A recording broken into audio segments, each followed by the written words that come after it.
And it came to pass in Iconium that they went both together into the synagogue of the Jews, and so spake, that a great multitude both of the Jews and also of the Greeks believed. But the unbelieving Jews stirred up the Gentiles, and made their minds evil affected against the brethren.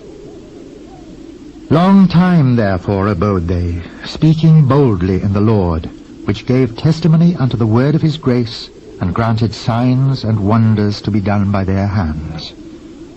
But the multitude of the city was divided, and part held with the Jews, and part with the apostles. And when there was an assault made both of the Gentiles and also of the Jews with their rulers, to use them despitefully and to stone them, they were ware of it, and fled into Lystra and Derbe, cities of Lycaonia, and unto the region that lieth round about, and there they preached the gospel. And there sat a certain man at Lystra, impotent in his feet, being a cripple from his mother's womb, who never had walked. The same heard Paul speak, who, steadfastly beholding him, and perceiving that he had faith to be healed, said with a loud voice, Stand upright on thy feet. And he leaped and walked.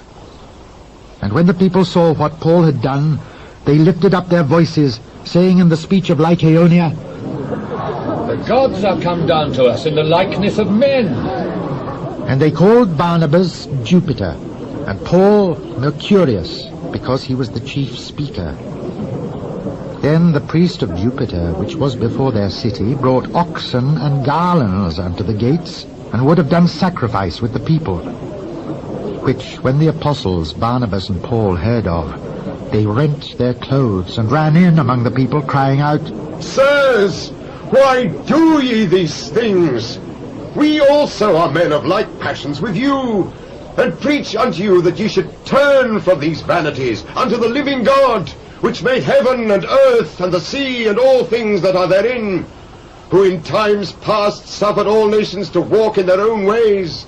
Nevertheless he left not himself without witness, in that he did good and gave us rain from heaven and fruitful seasons, filling our hearts with food and gladness. And with these sayings scarce restrained they the people, that they had not done sacrifice unto them. And there came thither certain Jews from Antioch and Iconium, who persuaded the people, and having stoned Paul, drew him out of the city, supposing he had been dead. Howbeit, as the disciples stood round about him, he rose up and came into the city, and the next day he departed with Barnabas to Derbe. And when they had preached the gospel to that city, and had taught many, they returned again to Lystra, and to Iconium and Antioch, confirming the souls of the disciples, and exhorting them to continue in the faith, and that we must through much tribulation enter into the kingdom of God. And when they had ordained them elders in every church, and had prayed with fasting, they commended them to the Lord on whom they believed.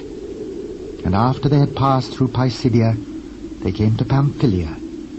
And when they had preached the word in Perga, they went down to Attalia, and then sailed to Antioch, from whence they had been recommended to the grace of God for the work which they fulfilled.